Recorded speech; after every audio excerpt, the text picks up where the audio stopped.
आप देसी मोरू पालें। देसी मोरू उन्होंने ये नहीं बताया कि अंडा पहले आएगा या मोरू पहले आएगा, लेकिन हुकूमत आपको अंडे भी देगी और चूजे भी देगी। 140 भी क्रॉस कर रहा है, मैंने सुना। इस तेजी को भी कंट्रोल कर लिया जाएगा। देखिए, ब्लैक मार्केटिंग हमारे मुल्क के अंदर अरूज पर थी और है। हमारे निज़ाम के मुताबिक ये इख्तियार जो है मॉनेटरी पॉलिसी का, जो पॉलिसी रेट है, इंटरेस्ट रेट जो होता है वो उसको सेट करना और एक्सचेंज रेट सेट करना, ये सेंट्रल बैंक का इख्तियार है।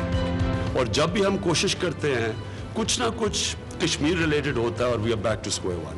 That's all. 18वीं तरमीम मैंने अपने लिए नहीं की, मैंने पाकिस्तान के लिए की है कि बिलावल को आप ख्याल करें। पाकिस्तान पीपल्स पार्टी का आपका लीडर है, बीबी का बेटा है, मेरा बेटा है, इसको मैं हमेशा आपके हवाले करता हूँ। ये अनोखा लाडला है जिसने खेलने को चांद मांगा तो इसे पूरे मुल्क दे दिया गया।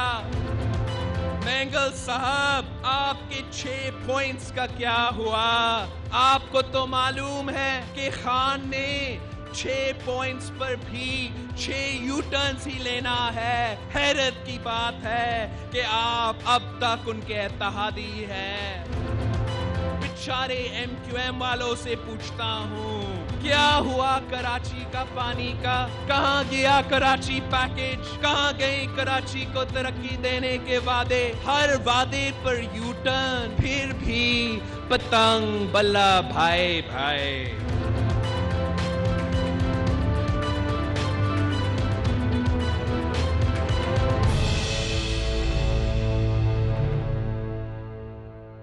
जो बछड़ा होता है, जिसको कटा कहते हैं, रेलू कटा नहीं, कटा।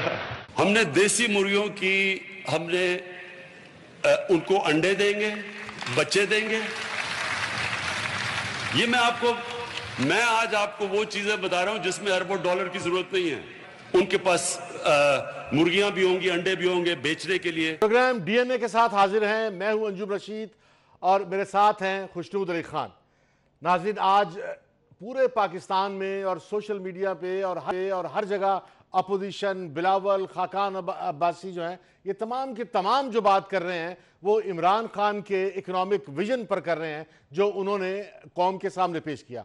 उन्होंने कौम के सामने अपना इकोनॉमिक विजन के जो 3 पॉइंट पेश किए हैं वो मैं आपको याद दिला देता हूँ, आप सबने भी देखे होंगे। एक तो उन्होंने कहा कि 11 अरब डॉलर बैरून मुल्क पाकिस्तानियों के हैं जो वापस लाएंगे, जिससे इकॉनमी जो है बहाल होगी। अच्छा, अब 11 अरब कैसे आएंगे इसका कोई उन्हें तफसील नहीं बताई, और ये मुश्किल भी इसलिए भी नजर आ रहा है कि दुनिया का हर मुल्क उस पाकिस्तानी के पास जिसके पास पैसे हैं उसको नेशनलिटी दे रहा है। ऑस्ट्रेलिया दे रहा है, मलेशिया दे रहा है, कनाडा दे रहा है कि भी वो पैसे आएंगी भी या नहीं आएंगे। ये गैर यकीनी बात है, और ये इमरान खान ने जो पहला पॉइंट बताया वो भी गैर यकीनी है। दूसरा, उन्होंने कहा कि तारकीन वतन जो है वो सरमायाकारी करेंगे। भाई, तारकीन वतन के लिए जो है वो चीफ वहां गए थे लंदन में, और उसमें इमरान खान और चीफ जस्टिस साहब का जो मुश्तरका डैम फंड था उसमें चंद करोड़ रुपए जो है जमा हुए हैं। और फिर पाकिस्तान में तारकीन वतन का अमेरिका से, बरतानिया से आने का कोई अभी तक ना कोई इन्होंने ऐसा चार्म पैदा नहीं किया कि वो वापस आए या वो यहाँ पे नौकरी भी कर सकें, यहाँ तिजारत भी कर सकें।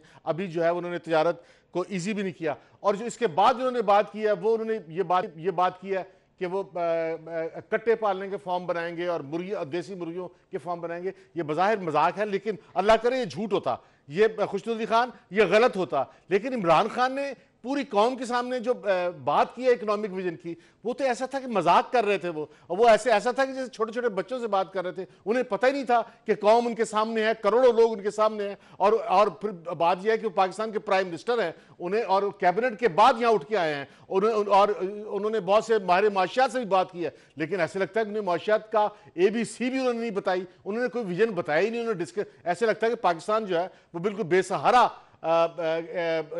क़यादत के साथ चल रहा है, जो बड़ा खतरनाक बात है। बिस्मिल्लाहिर्रहमानिर्रहीम। अनगिनत दरूद व सलाम जनाब मोहम्मद रसूलुल्लाह सल्लल्लाहु अलैहि वसल्लम की ज़ात पर, उनकी आल पर और उनकी औलाद पर। अंजुम रशीद शायर ने कहा था कि कि जो गुजरते हैं दाग पर सदमे, जो गुजरते हैं दाग पर सदमे, आप बंदा नवाज क्या जाने। हजूर अनवर, भूखे को फलसफा नहीं रोटी चाहिए।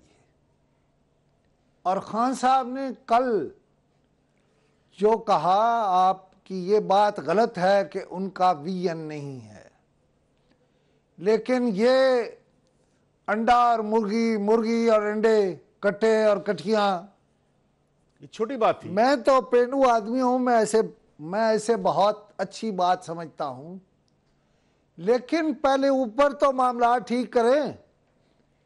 ये जो हैं, ये जो आपके वोटर हैं, बल्कि वोटर और सपोर्टर हैं, इन्हें आप कहां ले जा रहे हैं? अब ये खुदकशियां करेंगे, हाँ, ये मरेंगे, और आपको जनाबे इमरान खान कौन प्राइम मिनिस्टर बनेगा? खुशबू खान, आप देहात से शायर हैं। ने कहा था ना कि मैं एक आपसे सवाल करना यार, चाहता हूं। एक मिनट आपको देहाती मीशत का बहुत अच्छी तरह पता है। मैं किसी सवाल का जवाब नहीं दूंगा। आपने फिर वही, जब मैं कोई काम की बात करने लगता हूं आप बोल पड़ते हैं। अच्छा, काम की यार बात अभी तो मैं 1 मिनट में नहीं बोला था। मैं आप ही की बात कर रहा था कि आप जरा एक्सप्लेन कर दें। आपने मेरा मूड ही खराब कर दिया। आपका मूड बड़ा आपने नाजुक है मेरा मूड ही, आजकल। आपको बड़ी आदत है दरम्यान में, तो आप समझते हैं इससे बंदा बड़ा होता है। भाई कोई काम की बात कर रहा है तो उसको बयान तो करने दो, मुझे पहली बात तो पूरी करने दो, फिर आओ दरम्यान में, आप करें बात। भाई आप क्या, आप देहाती जिंदगी से अच्छी तरह आगाह हैं। पाकिस्तान में क्या जो गाय के और भैंस के बछड़े हैं उनकी अफजाइश हो नहीं रही? उनके लिए बैंक पहले से कर्जा नहीं दे रहे? और क्या देसी मुर्गियां जो हैं वो इतनी पॉपुलर बिजनेस है? आपको पता है कि आपके बच्चे भी देसी मुर्गी नहीं खाते, ब्रायलर खाते हैं, और ब्रायलर का बहुत बड़ा बिजनेस 150 रुपए किलो मार्केट में मिल रहा है। और इमरान खान जो है वो बात कर रहे हैं कि मैं ब्रायलर, मैं मुर्गियां प्रोवाइड करूंगा। ये मजाक नहीं है? आप देखें, आप फिर वही कर रहे हैं कि आप निटी ग्रिटी पे चले गए हैं। डॉलर, आज सुबह मैं उठा और अभी मैं बिस्तर में था, मैं बिस्तर में लेट के, मतलब नमाज पढ़ के, कुरान पढ़ के मैं बिस्तर में तकरीबन लेट जाता हूँ, और मैंने अचानक देखा कि लिखा हुआ था डॉलर 142। तो मैंने कहा ये कोई पुरानी चीज चला रहे हैं, लेकिन वो तो 142 था। मजाक। और फिर सारा दिन 142 से ये 138.50 पे बंद हुआ। कहा गया कि IMF का प्रोग्राम लेना है। कल जनाबे असद उमर को मैंने सुना था, वो कह रहे थे हम अपनी शराइत पर सब कुछ लेंगे। तो फिर असद उमर साहब, ये सब कैसे हो गया? आपको आज एक और प्रेस कॉन्फ्रेंस क्यों करना पड़ी? और ये क्या प्रेस कॉन्फ्रेंस की आपने? 2 रुपए जैसे यतीम को देते हैं, मस्कीन को देते हैं, अब तो 2 रुपए कोई मस्कीन भी नहीं लेता। आपको आज कीमत जो मार्केट में हो गई है बैनुल अक़वामी, अनाउंस करनी चाहिए थी कि पेट्रोल 40 रुपए लीटर होगा, फिर तो कोई खबर होती। ये क्या 2 रुपए, 3 रुपए, 4 रुपए? और ये क्या अथॉरिटियां हैं जो लोगों की नब्ज नहीं जानते, जो लोगों के मामलात नहीं जानते, जिनको शर्म नहीं आती, जो अथॉरिटियों के चेयरमैन हैं, कि वह तजवीज क्या कर रहे हैं? इस मुल्क के लोग बड़ी ऑनर वाले लोग हैं। उन्होंने इमरान खान को वोट भी इसलिए दिया कि वो ऑनर वाले लोग थे, वो करप्शन का खात्मा चाहते थे। ये सब करप्ट अथॉरिटियों के चेयरमैन बन के बैठे हुए हैं, जिन्हें हया नहीं आती कि इस कौम से कितना लूटना है, इस कौम को कितना लूटना है, इस मुल्क में पैसे वाले को कितना लूट रहा है, और क्या ऐलान करना है, क्या ऐलान नहीं करना। आप ना करते। अच्छा, आप ना करते। असद उमर, आप वजीर, आपने उस इसहाक को, जैसे इसहाक डॉलर कहा गया, आज याद करा दिया कि वो इसहाक डार अच्छा था। एक दफा वो नवाज शरीफ के पास गया और नवाज शरीफ ने पूछा ये डॉलर को क्या हुआ? तो उसने कहा सर मैनेज हो जाता है।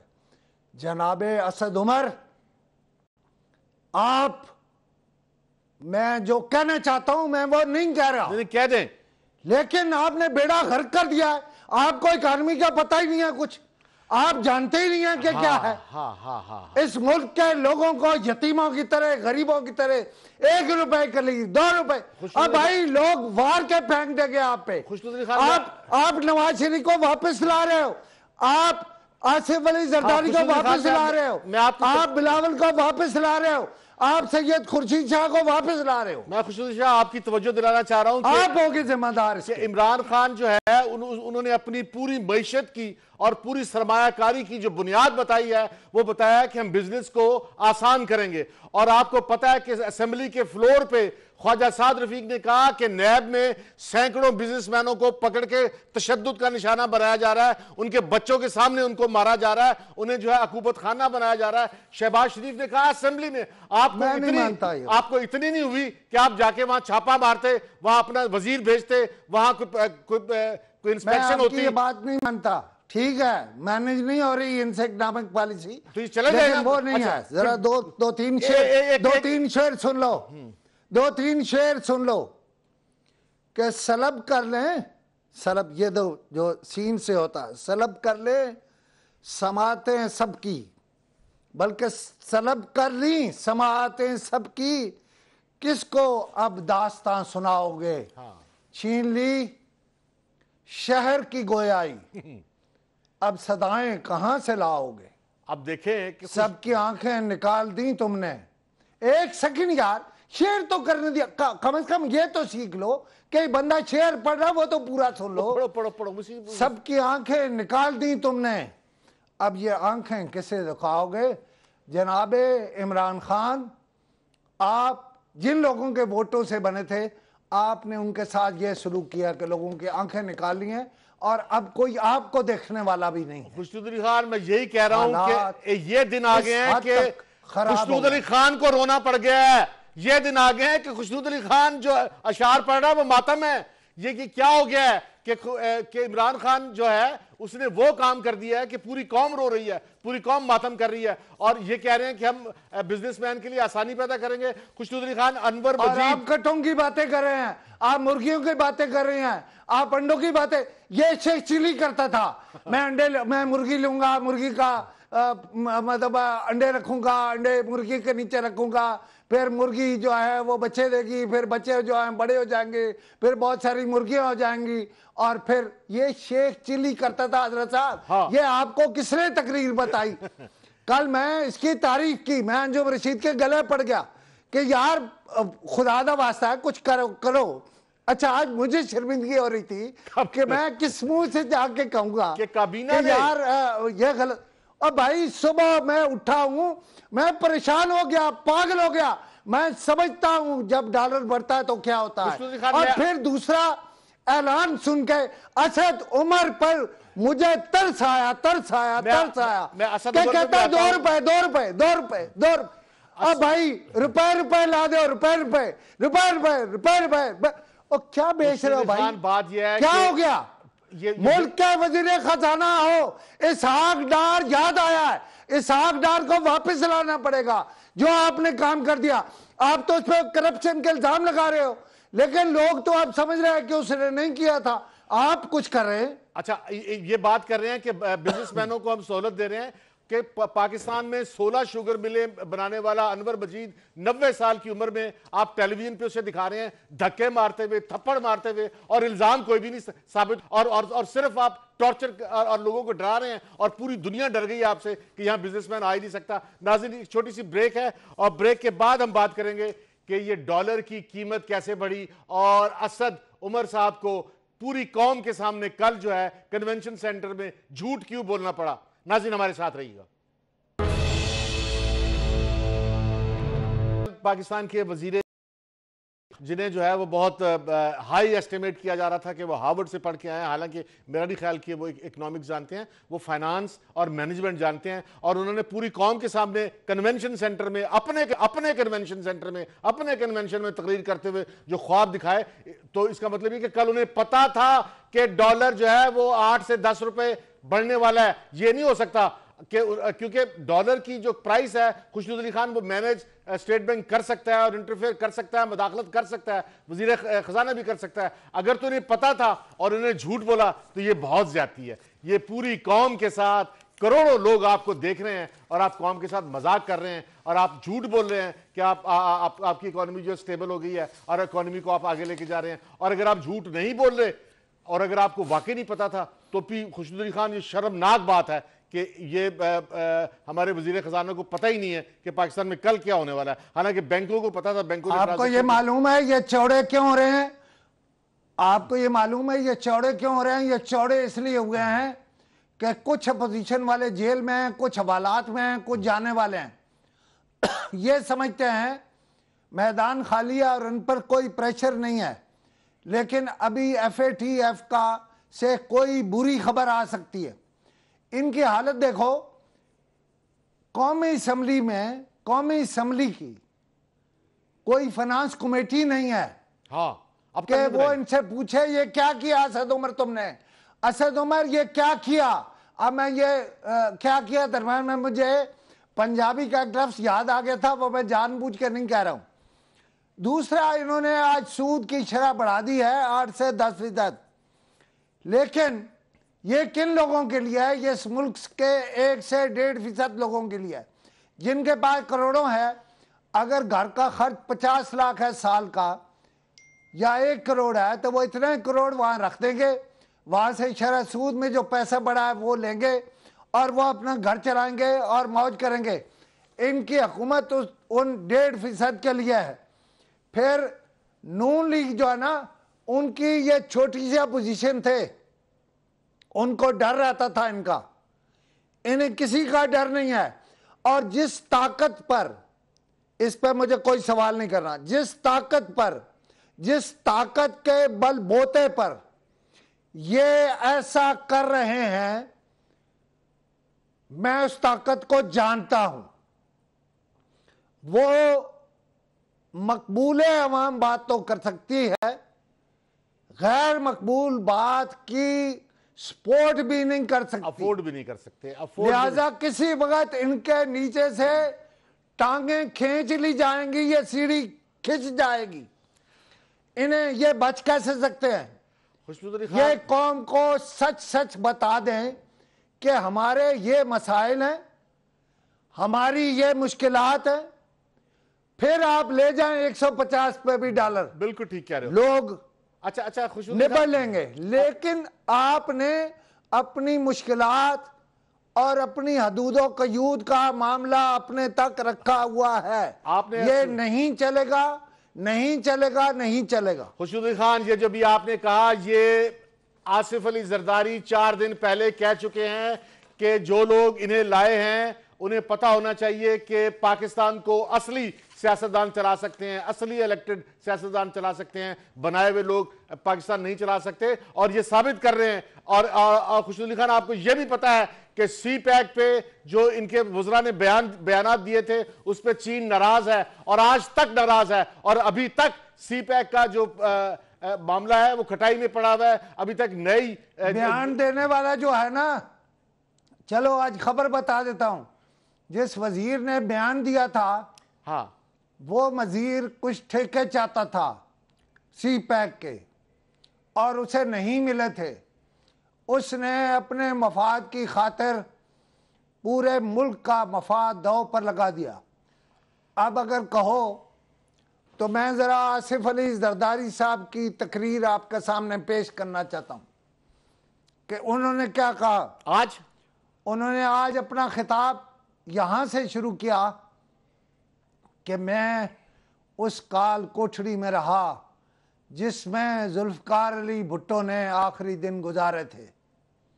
मैं उस भुट्टो का वारिस हूं जिसकी बेटी बेनज़ीर को उन्होंने ये कहा था कि आप इन गरीबों, मजदूरों, किसानों के पसीने के खून से पढ़ने जा रही हो। उसे इदराक था कि वो क्या कह रहा था। वो अपनी बेटी से कह रहा था, इन्हें ना भूलना, इन्हें ना भूलना। उन्होंने ये अहम तरीन बात भी की कि अगर मुझे कत्ल कर दिया गया तो फिर क्या होगा? अंजुम रशीद उन्होंने एक दो फिक्रों में मौजूदा हालात का जिक्र करके एक बहुत ही खौफनाक बात की है, जिसके नताइज बहुत खौफनाक होंगे। उन्होंने एक फिक्रा भी नहीं कहा अपने साथ होने वाले मामलात पर और अपने साथ गुजरने वाली बातों पर नहीं कहा। सियाना था। आसिफ अली जरदारी इस मुल्क का बहुत सियाना आदमी है। उसने कहा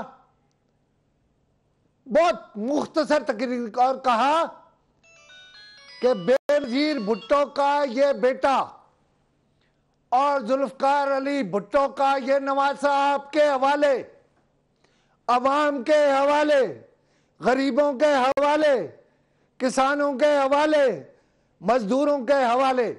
अब क्या कहा? ये बात है जिस पे मैंने इतनी बात की। उन्होंने कहा कि लोगों बिलावल का हिफाजत करना, बिलावल का तहफ्फुज करना। नहीं, ये नहीं कहा, ये नहीं कहा। उसने कहा बिलावल तो तुम्हारा लीडर है, तुम इसका ख्याल रखना। असल में उसने अपना कहा कि मैं एक बड़ी जंग लड़ने जा रहा हूं। और जो जंग है खुशनुद खान, वो मैं आपको बताना चाह रहा हूं। जरा सुन लें। आज उसने आसिफ अली जरदारी ने एक फिक्रा कहे बगैर एक बड़ी जंग का ऐलान कर दिया है और वो इसलिए जीतेगा कि नवाज शरीफ उसके साथ मिलेगा, फजलुर रहमान उसके साथ मिलेगा, उलमा उसके साथ मिलेंगे और बीबी की सारी कुव्वत उसके साथ होगी। लिहाजा इमरान खान, ये एसओएस कॉल है आसिफ जरदारी की, एसओएस कॉल। आप शक नहीं कह रहे हो कि ना ना फिक्र नहीं करो, लोग तो मर जाएंगे, खुदकशियां कर लेंगे, खुदकशियां। वो जो मैंने शेर सुनाए हैं वो इसी तरह के हैं। हजरत साहब डॉलर ठीक कर लो तो सब ठीक है, और नहीं कर दे तो फिर दमादम मस्त कलंदर जी। खुशनुद खान कुछ आसिफ अली जरदारी ने कहा कि गैर जमहूरी कुव्वतें 18वीं तरमीम ख़त्म करना चाहती हैं और 18वीं तरमीम जो है वो उस पाकिस्तान के तहफ़्फ़ुज़ की और सूबों के साथ रहने की ज़मानत है। 18वीं तरमीम पे हमला जो है वो पाकिस्तान के लिए खतरा होगा। और भाई आवाज़ें आती पता नहीं क्या होने वाला है। यहाँ इन्वेस्टर जो है गैर मुल्की, वो स्टॉक एक्सचेंज से अपना स्टॉक बेच रहे हैं।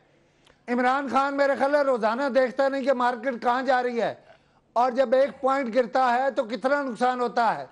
अच्छा, और आज 130 पॉइंट सुबह सुबह गिर गया था। अच्छा, वो जो कोई पूछने वाला ही नहीं, कोई बताने वाला नहीं, सब कह रहे हैं, ये कह रहे नारे लगा रहे ना, अब मीडिया को ऐसा कर देंगे, ऐसा। मीडिया सरवाइव करेगा और मीडिया आपके साथ मलेशिया होता, चीन होता, आके लोगों को बताता कि हौसला रखें, ये काम हो गया है। देखो लेकिन आपने मीडिया को धकेल दिया और आपको इसका रिजल्ट भुगतना पड़ेगा। आज इमरान खान ने जो है वो कौम से खिताब करते हुए कहा है कि घबराना मत, डॉलर की कीमत बढ़ गई है। भाई बात यह है कि आप प्राइम मिनिस्टर हो, आप बताओ तो सही कि क्यों ना घबराना। घबराने वाली बात नहीं है। जिसके हाथ में जो है वो 100 रुपया था वो आधा रह गया है। लोगों की और महंगाई के कर्जे कितने बढ़ गए हैं अंजुम रशीद, ये भी बताओ ना। महंगाई के कर्जे कितने बढ़ गए ये डॉलर बढ़ने से कितने बढ़ गए? सिर्फ आज के उससे जो है वो 450 जो है वो बिलियन डॉलर का इजाफा हो गया है। और अगर पूरा मिलाएं जब से ये आए हैं तो अब तक ये 19 रुपए का इजाफा कर चुके हैं, तो कई आप हजारों बिलियन डॉलर में इजाफा हो गया। बगैर कर्जा लिए क्या? अगर 450 कह रहे हैं जी एफबीआर जो है रिजल्ट नहीं दे रहा, भाई एफबीआर रिजल्ट नहीं दे रहा, आपका मुल्क नहीं दे रहा, इसका मतलब आपके पास कुछ नहीं है। 450 अरब डॉलर जो है वो आपने कर्जा और चढ़ा लिया है। आपने IMF से कितने पैसे लिए हैं और जवाब में क्या हुआ है आपके साथ? इन्होंने बगैर आपको तो पता ही नहीं है। कोई आपको बताते हैं खान साहब अभी हौसला, पता तब लगेगा। वो जो मैंने अगले दिन कहा था कि ऐसी नगमे कांदे रहे कि 42 शेरा 540 मारे ने, तो आखिर ते ऐलान हो गया कि वो इंडिया ने फतह कर लिया। भाई बात यह है कि अगर ये कर्जा लेके मुल्क पे कर्जा चढ़ाते तरफ ना जाएं, अल्लाह का वास्ता ना जाए। अगर ये मुल्क बड़ा कीमती है, इस मुल्क के इदारे बड़े कीमती हैं। इस मुल्क के इदारों को मैं कह रहा हूं कि ये वाला सिलसिला नहीं चलने वाला। अगर आप समझ रहे हैं ना, आप हौसला दे के इसे कर लेंगे, नहीं चलेगा। ये चलेगा, लोग खुदकशियां करेंगे, आप कपड़े पाड़ेंगे, पागल हो जाएंगे, लोगों के बच्चे स्कूलों से उठ जाएंगे, लोगों के पाँव में जूतियां नहीं होंगी। खुशबू ना करें खुदा के इन्होंने लिए, बगैर मुल्क के साथ ये बड़ा कीमती मुल्क है, ना करें। इन्होंने बगैर कर्जा के ऊपर कर्जा चढ़ा दिया है। अगर कर्जा लेके मुल्क पे कर्जा चढ़ाते तो अलग बात थी, बगैर कर्जा लिए मुल्क पे कर्जा चढ़ा दिया है। नाज़रीन एक छोटी सी ब्रेक है, जा रहा हूं मैं, यही तो कह रहा हूं आपको। नाज़रीन एक छोटी सी ब्रेक है और ब्रेक के बाद हम बात करेंगे कि 18वीं तरमीम की असल बात क्या है, इसमें तकलीफ क्या है और असल राज क्या है, और फिर बिलावल भुट्टो ने आज क्या बात की है, इस पर भी बात करेंगे। नाज़रीन हमारे साथ रहिएगा। 40% है और 40% में जो है वो फौज की भी अखराजात पूरे करने हैं, अदलिया के भी करने हैं, ब्यूरोक्रेसी के भी करने हैं, रिटायर्ड लोगों के भी करने हैं। तो वो जो मरकज के पास जो फंड्स की कमी और सूबों के पास जो फंड की वाफर है, यही बुनियादी बात है कि 18वीं तरमीम की मुखालफत हो रही है और सदारती निज़ाम की बात हो रही है। लेकिन 18वीं तरमीम को अब ख़त्म करना जो है वो बहुत मुश्किल है और आसिफ जरदारी बार बार 18वीं तरमीम के पीछे खड़े होते हैं और वो कहते हैं कि 18वीं तरमीम ख़त्म नहीं होने देंगे। देखें, वो सियासतदान है और वो जो समझते हैं वो बेहतर समझते हैं, मैं तो उसकी मुखालफत नहीं कर सकता। लेकिन मैं आपको एक बात समझाऊं, ये दरअसल 1 यूनिट की तरफ आप इशारा कर रहे हो कि मरकज़ जो है वो 1 यूनिट की तरफ जा रहा है। मैं इस पे लंबी बात नहीं करता। ये खबर मैं कई दफ़ा आपको दे चुका हूँ कि इस मुल्क की ये जितनी नाकामियाँ हैं पार्लिमानी निज़ाम, इसके नतीजे में इस मुल्क में सदारती निज़ाम आ रहा है। अब आप उस पर कहोगे अच्छा कैसे आ रहा है, क्यों आ रहा है, ये मेरे पास जो मैं आपको कहता हूँ दलील दो, इस पर मैं कोई दलील नहीं देना भी नहीं चाहता और देता भी नहीं हूँ। लेकिन बिलावल ने आज असल में कहा है कि जनाब इमरान खान आप गुर्बत ख़त्म करने की बात कर रहे थे, आपने तो गरीब को ही मिटा दिया है। बड़ी गहरी चोट लगाई है बिलावल ने। फिर एक बड़ा खौफनाक बात उन्होंने कही कि जो सर्कुलर डेट है वो पिछले सारे सालों का रिकॉर्ड तोड़ गया है, इसलिए अवाम का जो मुस्तकबिल है वो ख़तरे में है और हम अवाम के हकूक़ का तहफ़्फ़ुज़ करेंगे। लेकिन ये नहीं कहा बिलावल ने कि हम आपको हटा देंगे। उन्होंने कहा इक़्तिदार किसी का भी हो, अवाम के हकूक़ का और मुल्क को आगे ले जाने का काम जो है वो हम करेंगे। और फिर उन्होंने बात की बिलावल ने कि जो जनूबी पंजाब का सुहाना सपना था, आपने इसे चंद वजारतों के इवज़ बेच दिया। ये वो वाली बात है जो कल आप मुझे कहते थे कि जो मर्जी ये जोर लगा ले, ये जनूबी पंजाब सूबा नहीं बना सकते।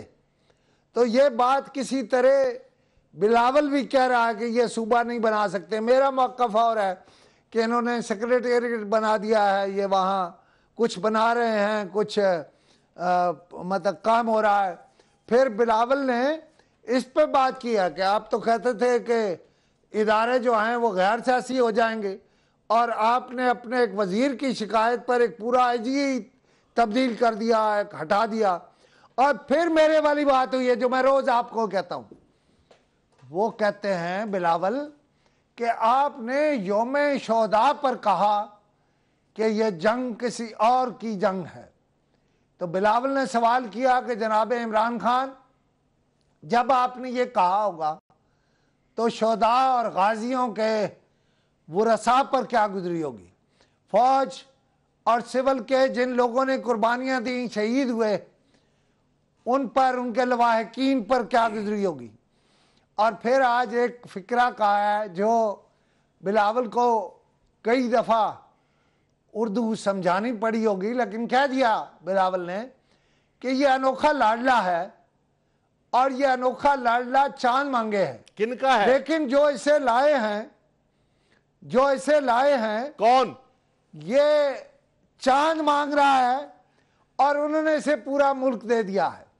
ये वो बात है जो मैं थोड़ी देर पहले कह रहा था कि जब पॉपुलर सेंटीमेंट नहीं रहता किसी के साथ तो वो उनके लिए भी नहीं रहता, बल्कि वो भी उसके नहीं रहते जिसके साथ पॉपुलर सेंटीमेंट नहीं होता, जिन्होंने इसे पूरा मुल्क दे दिया है। खुशनूर खान जो आज वो सोचते होंगे कि ये क्या किया हमने। खुशनूर अली खान, आज बिलावल भुट्टो ने पाकिस्तान पीपल्स पार्टी की पॉलिटिक्स को तहरीक इंसाफ और मुस्लिम लीग नून की पॉलिटिक्स से बिल्कुल अलग करते हुए एक लाइन खींची है और उन्होंने बताया है कि उनकी पॉलिटिक्स कैसे मुख्तलिफ है। एक तो उन्होंने बात की है कि मजहब का सियासत से ताल्लुक नहीं होना चाहिए, मजहब को सियासत से अलग करो, और इमरान खान मजहब को सियासत का हिस्सा बनाता है और जो मजहबी इंतहा पसंदी है उसके खिलाफ लड़ने की बजाय कहता है कि मजहबी इंतहा पसंदी से लड़ाई मेरी लड़ाई नहीं है, ये किसी और की लड़ाई है। एक तो उन्होंने मजहब को सियासत से अलग करने की बात की और ये बिल्कुल दुरुस्त है कि अगर पाकिस्तान में आपने जमहूरियत को फरोग देना है तो इस मुल्क में जो है वो तमाम अकलियतों को, औरतों को और तमाम पिछड़े हुए तबकात को बराबर की सतह पर करना होगा और मजहब को जो है वो अपना दीन बनाना होगा, मजहब को सियासत से अलग करना होगा। और जिस तरह से मियां नवाज शरीफ और इमरान खान मजहब को सियासत में लाते हैं वो तरीका पाकिस्तान को आगे नहीं चलने देगा। मैं नहीं मानता, मैं उनमें से जो कहते हैं जुदा हो दीन सियासत से, तो रह जाती है चंगेजी, तो रह जाती है चंगेजी। चंगेजी भाई उन्होंने गलत कहा था, दीन सियासत से तो रह जाती है। सुन लो, मैं उनका एक शेर सुना देता हूं, अब मेरा भी सुन लो। का तो मुखालिफ नहीं, मेरा बच्चा है, भतीजा है, भाई है, मैं बहुत प्यार करता हूं उससे। देखो बड़ी सिंपल सी बात है, मुल्क में दो नुक्ता है नजर हैं, मैं उनमें से हूं जो कहता हूं कि सियासत और दीन दोनों अलग नहीं हो सकते। जैसे रियासत और दीन अलग नहीं हो सकते, ऐसे सियासत और दीन भी अलग नहीं हो सकते। रियासत और दीन, खुशनूद अली खान, एक सेकंड यार, एक सेकंड। आज मुझे बीबी बहुत याद आई जब जुल्फकार अली भुट्टो ने कहा ना कि मेरा बेटा बेनज़ीर का बेटा आपके हवाले। मुझे मोहतरमा बेनज़ीर भुट्टो ने अमेरिका बुलाया, जरदारी साहब उस वक्त जेल में थे और मुझसे पूछा कि तुम्हारी सुलह हो गई है। मैंने कहा मैं बहरहाल जरदारी साहब का क्या मुकाबला, सुलह क्या, लेकिन मैंने उसे बड़ा भाई कह दिया हुआ है और वो ठीक है, राजी हो गए। आप यकीन मानो ये यहाँ बड़ी बड़ी थ्योरियाँ चलती रहीं कि वो इख्तलाफ था और ये इख्तलाफ था और वो फटा था और ये मुझे बीबी ने कोई 10 मरतबा कहा कि खुशनूद साहब सारी दुनिया छोड़ दे, तुम आसिफ जरदारी को न छोड़ना। और मैंने, आप देख लो, मैंने नहीं छोड़ा आसिफ जरदारी को, और वो बीबी का हुक्म है, मैंने नहीं छोड़ा। बात आपकी ठीक लेकिन है। मैं क्या चाहता हूं आज, इसलिए मुझे समझ आई कि आसिफ जरदारी ने अवाम के हवाले कर दिया है कि आज से क़यादत बिलावल के पास है। अच्छा, और खुशनूद अली खान, आप जानो, खुशनूद अली खान, आपका काम जानो। आपने जो है वो कायदे पढ़ा कि जुदा हो दी सियासत से तो रह जाती है चंगेजी, कायदे अल्लामा इकबाल का एक और भी शेर है जो अल्लामा इकबाल की सिमत बताता है कि इस राज को एक मर्द फरंगी ने किया फाश, हर चंद के दाना इसे खोला नहीं करते। जमहूरियत एक तर्ज हुकूमत है कि जिसमें बंदों को गिना जाता है, तोला नहीं करते। अल्लामा इकबाल जमहूरियत के मुखालिफ थे, अल्लामा इकबाल जमहूरियत को गलत समझते थे। और बिलावल जो है उसने अल्लामा इकबाल की नहीं, कायदे आज़म की बात करता है। पाकिस्तान कायदे आज़म ने बनाया था, किसी शायर ने नहीं बनाया। नाज़रीन, एक छोटी सी ब्रेक है और ब्रेक के बाद हम बात करेंगे कि बिलावल बात करनी है यार, मैंने बात करनी है। ब्रेक कह रहा है। देखें आपने ये शेर का, अच्छा चलो उसके बाद बात करते हैं। हाँ नाज़रीन, एक छोटी सी ब्रेक है और ब्रेक के बाद हम बात करेंगे कि बिलावल भुट्टो क्या कह रहे हैं कि बलूचिस्तान का मसला क्यों सॉल्व नहीं हो रहा और बलूचिस्तान से वादे किए हुए इमरान खान आप क्यों फिर गए। इसकी तफसीलात में जाएंगे। नाज़रीन हमारे साथ रहिएगा, छोटी सी ब्रेक है।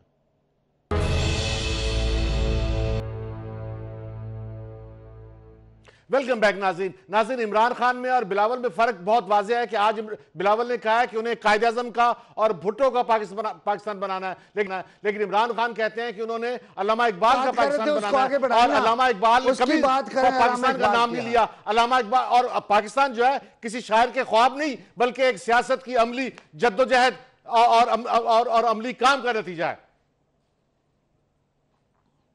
अच्छा ये बताओ, पाकिस्तान के क़याम के लिए नारा क्या था? पाकिस्तान के क़याम के लिए नारा क्या था अंजुम रशीद? पाकिस्तान के क़याम के लिए नारा यह था कि वहां पर अकलियत, मुस्लिम अकलियत के साथ जो ज्यादती हो रही थी, हम उस अकलियत को, हम अकलियत के साथ नारा क्या क्या था? नारा आपकी तरह की तकरीर ने नारा था 25,000 नारे थे। पाकिस्तान का मतलब क्या? ला इलाहा इल्लल्लाह। और ये जमात इस्लामी का नारा है, मतलब मुस्लिम लीग का नारा नहीं था। ला इलाहा इल्लल्लाह नहीं, ये जमात इस्लामी का नारा था। का मतलब और मुस्लिम लीग का नारा था मुस्लिम है तो मुस्लिम लीग लिया। अब चीख क्यों रहे हो? अब चीख क्यों रहे हो आप? मैंने तुम्हारी बात सुनी, तुम्हारी तकरीर से थोड़ा मैं फारिग हो जाऊंगा। मैं तो तकरीर तुमसे ज्यादा अच्छी कर लेता हूं। देखे, वो जो नारा था ना, पाकिस्तान का मतलब क्या, ला इलाहा इल्लल्लाह, उसकी असास कहां से थी? उसकी असास थी कि काली कमली वाला खत्मुर रसूल, ताजदार खत्मुन नबुवत, वो कच्ची मट्टी के थड़ों पे बैठता था और फैसले करता था, और सारी रियासतों के वफूद वहां आते थे, और इस हद तक बात सुनता था कि एक दिन एक औरत जिसे आदत थी पागलपने में बातें करने की, लोगों ने मशवरा दिया इससे बात नहीं करो। रसूल अकरम उस वक्त तक वो बात करते रहे उससे जब तक वो सैर नहीं हो गई, जब तक उसकी बातें खत्म नहीं हो गई। लेकिन उसमें ये जो तुम अल्लामा इकबाल को दरमियान में ले आए और कहा कि ये नहीं है, वहां मशावरत थी और मशीर थे जनाबे अबू बकर, जनाबे उमर, जनाबे उस्मान, जनाबे अली। ठीक है, एक सेकंड अभी जा किधर रहे हो? ठहरो, अब जब भाई ना हो तुम्हारे पास टाइम है तो अपनी बात करूंगा।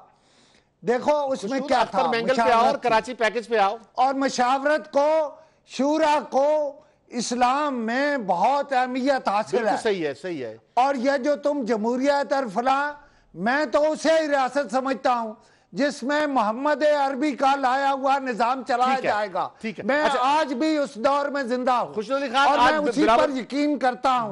मैं किसी को मोहम्मद अरबी से बड़ा नहीं मानता, मैं किसी को मोहम्मद रसूलुल्लाह से बड़ा नहीं मानता, कोई भी नहीं मानता। मैं किसी और, मसलन इमरान जो है वो मदीने की रियासत की बात करता है तो मैं ताजीम करता हूं। ठीक है, अच्छा चलो वीएन तो है ना, एक बात करता तो है ना, क्या हुआ, हमने क्या बात करनी है? अच्छा, यही बात यह है कि बिलावल भुट्टो ने कहा है कि इमरान खान साहब, आपने मैंगल के साथ 6 पॉइंट तय किए थे, वो 6 पॉइंट कहां हैं? आपने कराची का पैकेज तय किया था, वो कराची का पैकेज कहां है? आपने लोगों को रोजगार की बात की थी, कराची में आपने 1 लाख लोगों को बेरोजगार कर दिया है, और कोई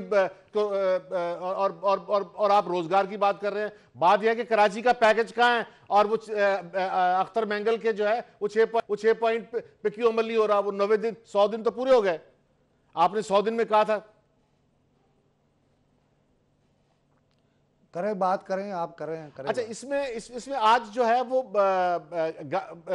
गवर्नर ने कहा है कि उन्हें जो है वो एपेक्स कमेटी से निकाल दिया गया, लेकिन ये गवर्नर के मुंह से मैंने सुना है, मैंने कोई पीपल्स पार्टी के मेंबर के या किसी लीडर से या कोई और खबर नहीं सुनी। लेकिन एक बात दुरुस्त है कि कराची का बहुत बड़ा मसला था, और इमरान खान को कराची में वोट भी इसी बात पे मिले थे कि इमरान खान ने कराची में पैकेज की बात की थी। आपने पूरी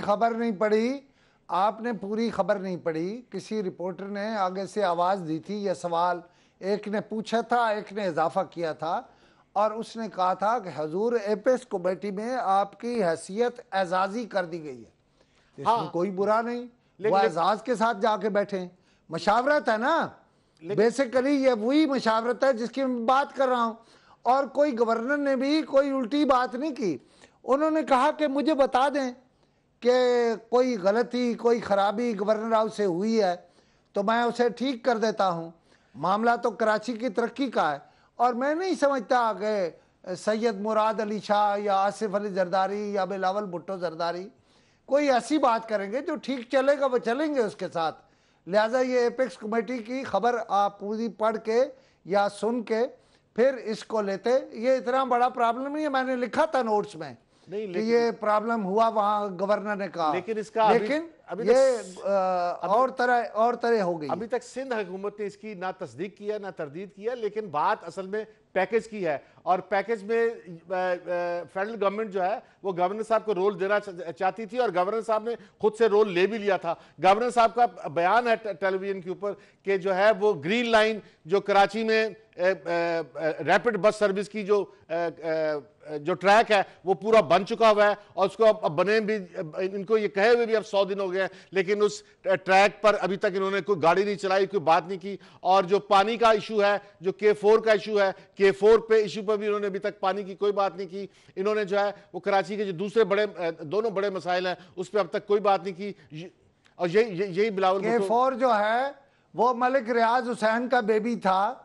इन्होंने कई चीजें जो हैं जो मलिक रियाज हुसैन कर रहा था उस पर ऐसा अजाब नाजिल किया कि उसने वो काम, अब वो शायद करने का वक्त ही नहीं है, वो सारा दिन अदालतों में फिरता है या अदालतों में जवाबदेह होता है। इन्होंने मुल्क में इन्वेस्टमेंट जो है उसको रोक दिया है। और मैं एक अजीब बात, मैं नैब का बहुत हामी हूँ, लेकिन मैं आज आपको कह रहा हूँ कि नैब एक बहुत बड़ी हर्डल है इस मुल्क में इन्वेस्टमेंट के आने में। एग्जैक्टली नाज़रीन, ये अब जरूरी है जिस इस प्रोग्राम का वक्त खत्म गुफ्तगू हुआ कर चाहता सकता है। हूं। इजाजत दीजिए अंजुम रशीद को, खुशनूद अली खान को और DNA की पूरी टीम को।